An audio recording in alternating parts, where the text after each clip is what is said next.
రాష్ట్ర వ్యాప్తంగా గత వారం రోజుల నుంచి కూటమి ప్రభుత్వం అధికారంలోకి వచ్చి సంవత్సరమైన సందర్భంగా వైఎస్ఆర్ పార్టీ అధ్యక్షుడు జగన్మోహన్ రెడ్డి గారి నాయకత్వంలో రాష్ట్ర వ్యాప్తంగా 175 నియోజకవర్గాల్లో ఆవిష్కరిస్తాము.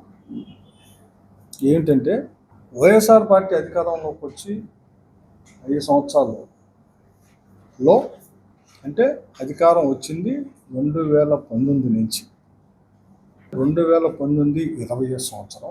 ఆ సంవత్సరంలో వైఎస్ఆర్ పార్టీ ఏ రకంగా పనిచేసింది, ప్రభుత్వం అధికారంలోకి వచ్చి అంటే 2024 నుంచి 25 సంవత్సర కాలంలో ఏ రకంగా పనిచేసింది. ఎలక్షన్స్ ముందు వైఎస్ఆర్ పార్టీ ఏం చెప్పింది, తెలుగుదేశం పార్టీ ఏం చెప్పింది, ఏం హామీలు ఇచ్చింది, అవన్నీ అయిపోయినాయి. అవన్నీ ప్రజలు వినేక కూటమి ప్రభుత్వానికి అధికారం ఇచ్చింది. ఇప్పుడు మనం వాటి గురించి కాదు మాట్లాడుకోవాలి. అధికారంలోకి వచ్చి 1 year అయింది. సో వీటి మీద రాష్ట్ర వ్యాప్తంగా కూటమి ప్రభుత్వం చెప్పిన మాటల్ని నిలబెట్టుకుందా లేదా, ఏ రకంగా ప్రజల మీద, వ్యవస్థల మీద, ప్రతిపక్ష పార్టీల మీద అరాచకాలు, కేసులు, బైండ్ ఓవర్స్ ఇవన్నీ పెడుతుందో మనం చూస్తాం. దాని మీదే ఒక బుక్ వేసాం, జగన్ అంటే నమ్మకం, చంద్రబాబు అంటే మోసం. ఆ బుక్నే ఈరోజు తెనాలి నియోజకవర్గంలో కూడా రిలీజ్ చేశాం. ఇది డెఫినెట్గా ప్రజలకు అందుబాటులో ఉండే విధంగా, చదువుకునే విధంగా కూడా అవైలబిలిటీని తీసుకొస్తుంది. ఈసారి నేను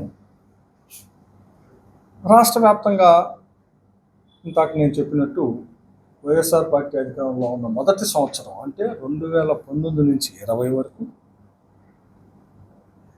కూటమి ప్రభుత్వం అధికారంలోకి వచ్చిన 24 నుంచి 25 నేను చెప్పదలుచుకున్నది ఏంటంటే తెనాలి నియోజకవర్గాన్ని తీసుకుందాం.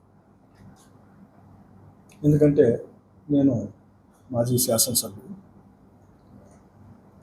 నేను శాసనసభ్యుడిగా మొదటి సంవత్సరం 2019 నుంచి 2020 నేనేం చేశాను, ఈ నియోజకవర్గంలో మొదటి సంవత్సరం సంక్షేమం కింద ఎలా చేశాననే దాన్ని తీసుకుంటే 31 మే 2019 ఫెన్షన్ 2000 ఉన్న ఫెన్షన్ని 2500 రూపాయలు చేసి 2250 రూపాయలు చేసి మొదటి విడతగా ఫస్ట్ ఫెన్షన్ పెంచి ఇచ్చాం. ఆ సంవత్సరం ఎంత ఇచ్చాం, 82,80,00,000 రూపాయలు ఇచ్చాం. తెనాలి నియోజకవర్గం గురించి నేను మాట్లాడేది, ఎందుకంటే నేను తెనాలి నియోజకవర్గం, ఈ జిల్లా గుంటూరు జిల్లా తెనాలి నియోజకవర్గ శాసనసభ్యుని కాబట్టి శాసనసభ్యుడిగా నేను మొదటి సంవత్సరం ఏం చేశాననే చెబుతున్నా.